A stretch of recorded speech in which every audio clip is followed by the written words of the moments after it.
Alliance is started with the universities trying to bring diversity to the campus. So the Alliance is started with, the universities in the South, and they didn't have international students. So they just decided to come together to bring like more diversity to the campus. And then we started moving north to the country and west. And now the Alliance is like 6.5 years, and we have 650 employees around the world, 37 office, and we work with 19 universities in the country, and the graduate and undergraduate level. And we also have academic English. So for those students that are not quite there yet to start academic programs, so they start in English, but with a conditional acceptance for them to move further to the academic program and college level.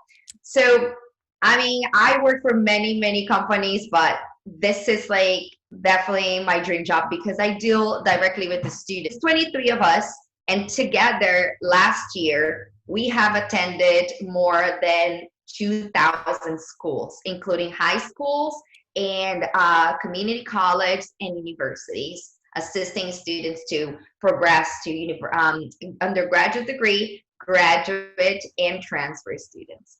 So, wow, that's amazing. Well, it sounds like exactly what I do. I try to get away from the application and paperwork, but I deal with students as the liaison. So I talk to and communicate with the students all day, and of course during the weekend too, to help them with complete their admission steps and start their program and conditional acceptance letters, just like how you mentioned. I'm so glad that I talking to a person who does exactly the same thing. we say that we hold the students by the hand one more year. So which means is after we place the students, we provide every single service, anything that the students need on campus after they arrive at no cost. So, for example, last year, which is really interesting, all of us, we are close by one university, one of our partners. So I'm closest to Adelphi. So I was asked by my supervisor to just help with the airport pickup. So me and other people were waiting for the students at the airport, which was really, really cool. And then we have 1 week of orientation that we do to everything. So for example, for Adelphi, we had assistance from like getting the health insurance, how to set up a bank account, how to get a cell phone in the United States, all the things like, how much a dentist costs, how much a vision costs, all like the costs. And after that, we had a lot of fun because we took them to the Empire State Building. We went to the Chelsea Market. We did like a tour in New York City. And then for the other locations, I know like in Washington, D.C., for American University, they did the other thing. So it's pretty cool because we see how the students come, and then it's funny because 2 years later you see them on campus and they are like completely different people. They are like so aware of everything. So it's awesome to see like the progression and everything that everything that they accomplish while they're here. Of course, and evolve into American culture, and in few years they're not going to be international students anymore. Absolutely. That's amazing what you do and help with international students. I mean, that's what we need. And being an international student, that's what I needed at first. And I know there are a lot of universities that out there that lack from that support. And the fact that your company helps the international students to transition into American culture is amazing. Thank you. But for those universities that we have a more close relationship, we offer four semesters of career advising. So for those students, they outside the university, they have a person that will work with them weekly or bi-weekly, just helping them to find an internship. Wow. That's a lot of help. I mean, that's where we struggle the most when we are on OBTs or summer internships. The difficulty of finding employment is definitely what we need help with. And I'm glad. So basically, we decided to talk about OBT and the difference between OBT and I-20 and an F1, studying I-20. So what do you have to say about that? What's the difference? What kind of guidance or suggestions would you say? So I think, like for students that are struggling, we need to talk first about like getting that I-20 and getting that visa, right? So during this time, everybody's kind of waiting for to get a visa appointment, but in regular times, like some consulates take a little bit longer to schedule a visa interview. So for everybody who is getting an I-20 and is hoping to get a visa, I think, the number one, getting an I-20 does not mean you're getting your visa. Getting an I-20 means you have a paper to prove, that you be studying in the United States, but it's up to the officer to give you a visa, to grant you a visa or not.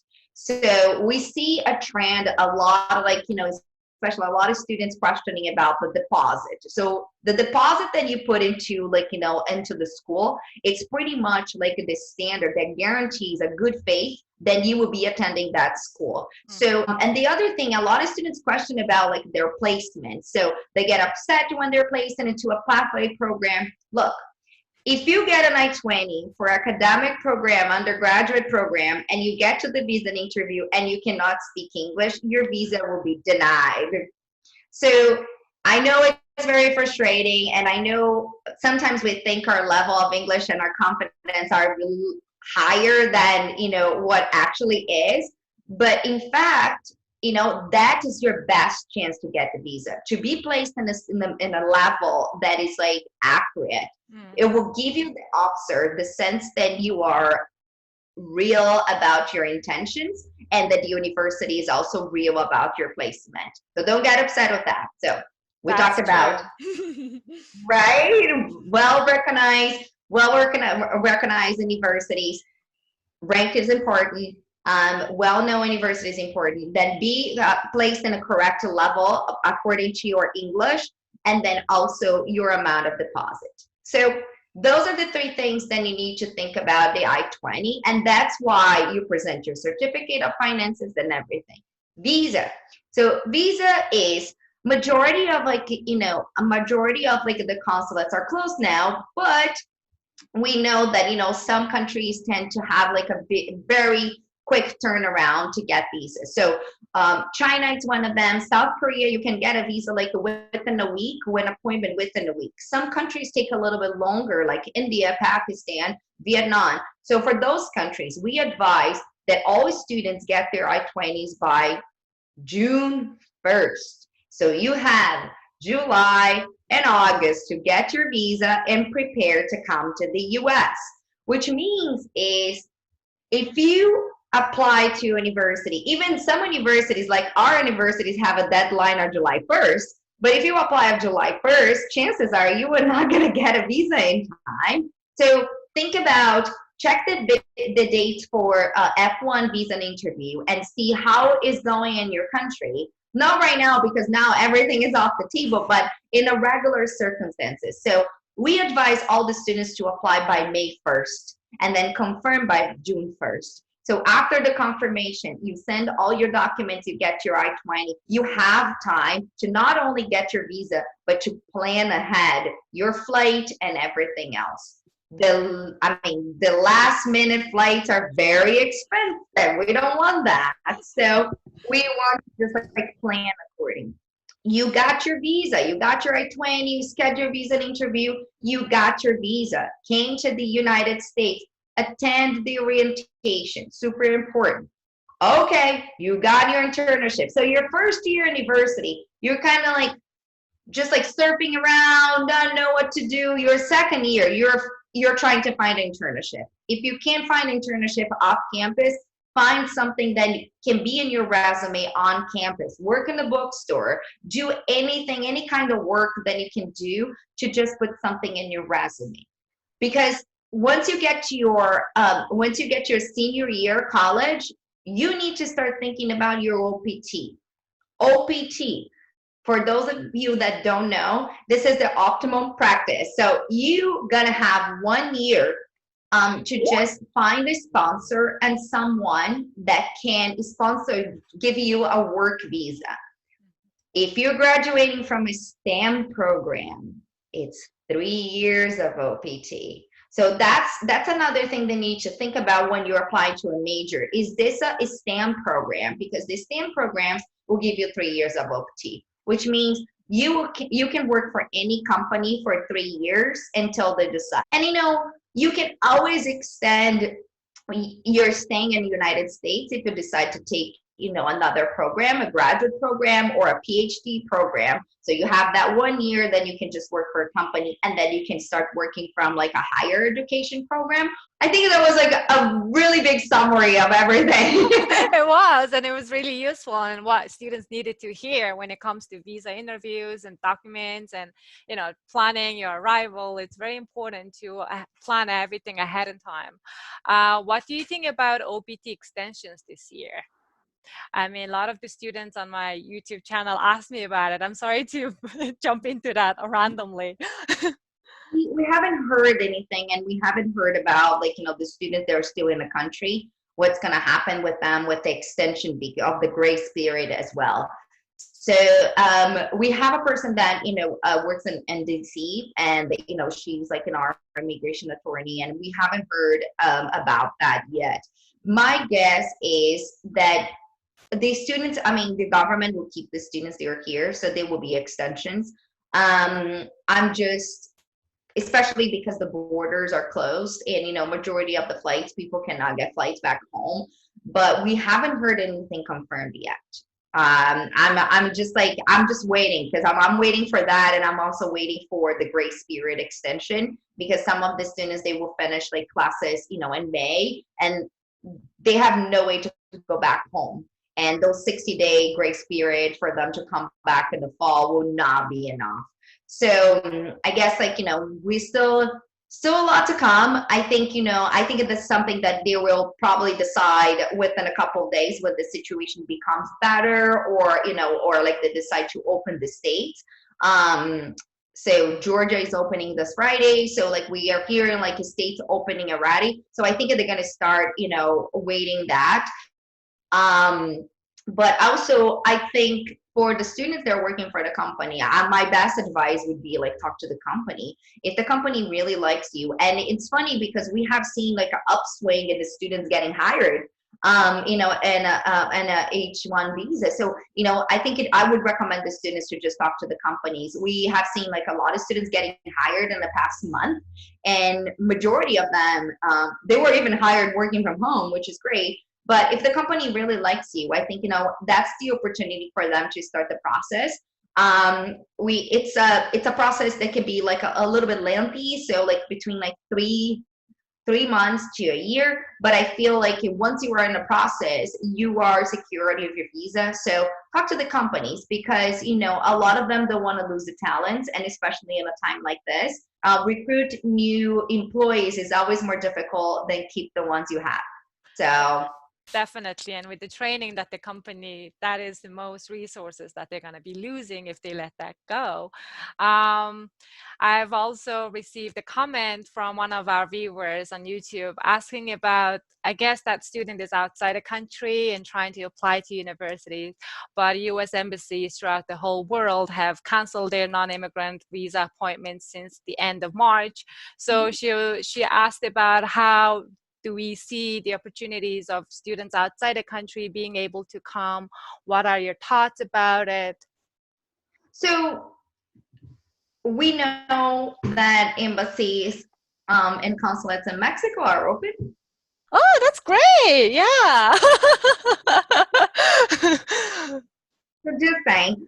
We have seen like, some consulates opening. I have shared, with a couple people, like I have like a spreadsheet that we receive like, weekly with the consulates they are opening. We haven't seen anything with China, we are starting seeing like, some embassies like, opening, and then, not with Beijing, but we have seen like in other places. I spoke to a student from Romania this morning, and she said that, the embassies will be opening soon in East Europe. I think, in a time like this, it's just like, every day is a different day. So, last week I didn't know how we were getting out of this, and this week there's a light at the end of the tunnel. They're opening a state. So I think, we need to take like, every week, week by week. I know like there are some countries in Latin America that also has like, they have like the consulates open, and we have like, the consulates in Mexico and the embassies are, some of them are open. So I guess there is a possibility, but I'm just like, we are just like predicting as a company, we are predicting that a situation will come back to normal, like, around July. So the importance of like the students confirming with the universities by July and getting their I-20. So as soon as like, the appointments become available, they start booking the appointments. Students have the possibility to just study in their home country and stay there for one semester, and then they can come back and then finish university on campus. So, and we have seen like a trend. So for example, University of Utah is doing that, multiple universities in the country. So if your viewer is questioning about like whether she should apply, she should confirm, and and the universities will figure out like, a way to do it if she cannot get the visa.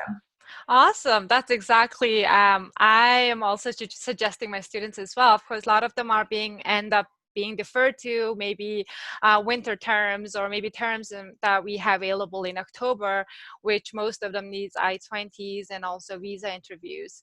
So I have been giving them the option of, why don't you just start your program fully online? You can take a class or two. The more you take through online, the less you have to may spend when you actually come, and you can always go for visa interviews probably in the fall, because of the number of people going to be foregoing for visa interviews. So probably be a lot, especially in July and August there. I feel like, the students are not, majority of them are not doing anything. So if you're not doing anything, you better as well just take some credits, towards your graduation. But what I always say to students is be on the lookout. There's a difference on online classes and live classes. So there are like universities that are running online courses that you just like take online, because a lot of, when I say like online, a lot, especially parents, they go like, I don't like online because they're not going to do the work. Well, there is live classes. So the live classes, they have a time to start and a time to finish, and you have to be there. You have to attend the lecture and you have to do your assignments. So it's a little bit different. The students need to be on a computer and just like, they check attendance, and it's a live class.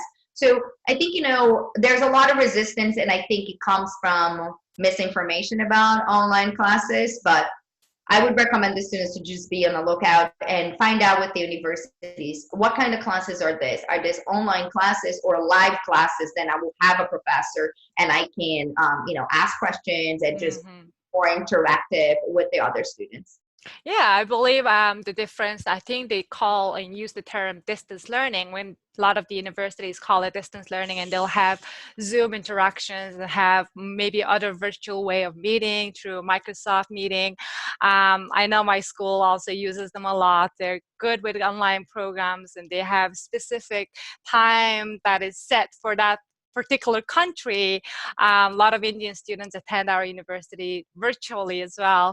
And the fact that you've been working as a DSO for a number of years, what do you want to tell international students? Because a lot of my friends, including myself, when I first started, I did not know who DSO was. A lot of my friends would be like, go talk to your DSO. And I'm like, who is DSO? Although I've seen her, I've known her as the international students advisor, what does DSOs really help with, and what are their roles and responsibility towards international students? The DSOs and the PDSOs are the people that help international students with the visa and also with the I-20 and any different, any problem that the students will have, like, in terms of like immigration. So they are the people that issue, they issue the SEVIS ID. So for those of you that don't know what the SEVIS ID is, for each I-20, you have an ID, and it's a pretty tedious process. You go to the government website and you enter all the information. So if you ask, why do I have to submit my bank statement? Well, because your bank statement goes into your SEVIS, and the immigration website, because we need to prove that you will be here and you have like, enough funds to support yourself. And then, for the DSOs, what we do is just like we create, an ID for you and a profile with the government. So once you enter the country, you're already in the system. And then the I-20 is the proof that the school guarantee that you show the funds, and then you're a qualified candidate to come to the United States. And then once you show your visa and your visa is approved, the officer will go to your SEVIS ID and the computer and just put as approved. So in fact, when you come to the United States and you show your visa and your passport, you wouldn't need it because it's already there that was approved. We just need, to check that, do cross-reference. But that's what a DSO. Also, when you take a vacation and you're going to be outside the country, the DSO is the person who signs your I-20 and authorize you to leave the country. So when you come back, it's just like, okay, they were here, they checked your attendance, everything is fine. So the DSOs are also help with your attendance. So if you are below 80% of your classes, it's mandatory. I don't work as a DSO anymore, but it's mandatory that the DSOs report to the immigration, then you're not doing your attendance. So if you get an email from your DSO saying like, hey, you should come to class, it's because they are really worried about your immigration status. Also, DSOs are the ones who transfer your I-20. So if you have, and if transfer your I-20, it seems like you're transferring, a lot of students are like, oh, I'm transferring my visa. No, it doesn't matter what it says in your visa. You can come, you can have a language school in your visa. And then if you decide to apply to university, your visa will stay the same, but your I-20 will change because that language school transfer your SEVIS number to the university. So instead, that record that initially you have as a language school we transfer over to a university. And now every time you come to the United States, no matter what says in your visa, and the officer enters your number, it's going to show where you're affiliated to. So the university that is sponsoring you and you're going to, and you're checking your attendance. So that's pretty much like, and if you have like any question regarding like vacation or funds or anything related to your visa, or if you're worried about your OPT, because DSOs are also the ones who issue the OPT and grant to you saying like they're okay, they can go to the workforce. So if you have any questions regarding like anything related to the immigration, your DSOs or PDSOs are the people that you should consult to in any school that you are. After you take your OPT, your I-20 will still be connected to that school. So after a year, if you decided you want to go to a graduate program, you will have to go back to your university and ask your university to transfer your I-20 to somewhere else, or to just it will be terminated automatically. So it's very important that you don't initiate a new I-20, and you also always transfer. Even if you need a new visa, it's always recommended that you transfer your I-20 if it's still active. If it's been terminated, it's a different story. So a new I-20 needs to be issued. But if it's something that is still active, or like, you have just gone on vacation or just spent a year on your OPT and now you want to go back to study, it's always important like to keep in touch with your previous DSO so they can transfer your I-20. So this way it shows more a linear line versus like a lot of bullets when you go to the visa interview, because it flags when the students have multiple CVs. So it's always better to just continue it in one clean line than have like multiple like scribbles, Of course, you don't want to have too many records on your CVs with different bunch of schools. And I believe that we are given 60 days grace period after we end with our OPT. So I always recommend my students, if you're planning on continuing and maybe furthering your education after your OPT, make sure to choose and decide before your OPT ends. That way you'll give yourself enough time to transfer to the university that you'd like to. Students that I do consultation, I tell them, if you want to stay here for 3 years, apply to a STEM program. So think ahead what you want, and also think ahead of the job market. And that's why a lot of the students, when they come like, oh, I want to do like sometimes majors that I never heard before, and I go like, I'm not sure about how you're going to find that. Exactly. There are jobs for everybody. I believe, everybody has a place to be, but I feel like, when you try to be like super creative and not planning really well and not thinking about like what you want to do after, things become very complicated and very soon. So, planning ahead and just like choosing like something that you're passionate about it, but also it will give you the opportunities, and planning to attend an university that will give you the resources and the funding that you need, that might be recruited as an intern, while it's still in university. It's always like, a better chance, because I see a lot of the students saying like, I'm gonna just save money and just go like to this college and I never heard before. And I'm like, it's a great idea in the beginning. It sounds like a very good idea, but you need to think that if the university doesn't have the resources for you, to put into the labs, or like even like the funding that received from like outside companies, it becomes very, very hard for you to get an internship and also a Mhm. job for your OPT. Of course, definitely. It's, when it comes to deciding your university, the more people you speak to, the more you research that you do is the better for your own future.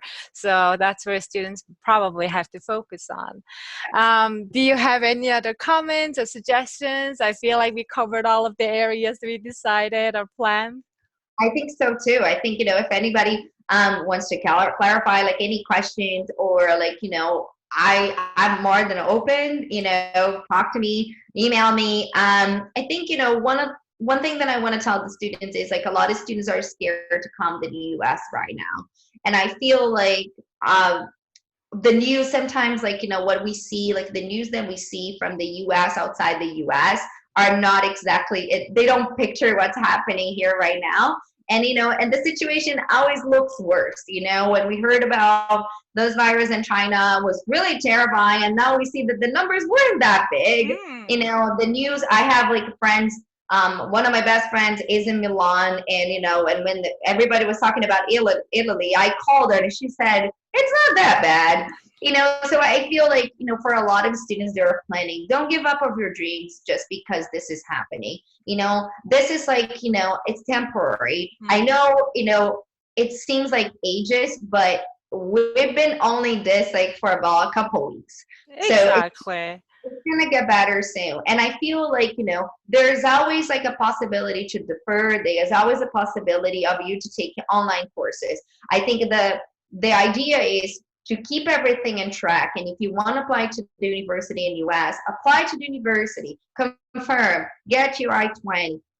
Universities in US are being very proactive and they are aware of the situation. So there will be no students left behind. So if you apply to university and you confirm your enrollment, we can guarantee that, something will be done for you and you would not be left out. So Well, that's thank my you message. so much. I mean, there are a lot of misleading information that are given to people outside the country, and my family members call me all the time. I hear there's something terrible going on. I'm like, it's no, no, don't believe it. And I think the universities are very prepared for whatever comes. So in a couple months, they're gonna make decisions and they're gonna inform the students. And I feel like if the students should not stop applying to the college or universities here in the US just because of what's happening. We're gonna Thank figure you. out. It's gonna be We fine. will. We will. We're gonna fight through. And I mean, I guess, like you said, we have to be optimistic. A lot of people are just panicking, and that gives them the impression and the stress, and that's where they're gonna lead up to lose their dreams. So be optimistic, and it's only temporary. And I am so so thankful for you, Daniel Richter, for coming in and talking to me today and give your wonderful advice to many many international students out there. Thank you, Mina. Thank you so much for having me. It was my pleasure. And, for everybody out there, stay safe. Don't give up of your dreams. This is just a pause. It's not the end of everything. Okay? Stay safe, everybody, and take care. Bye. Bye.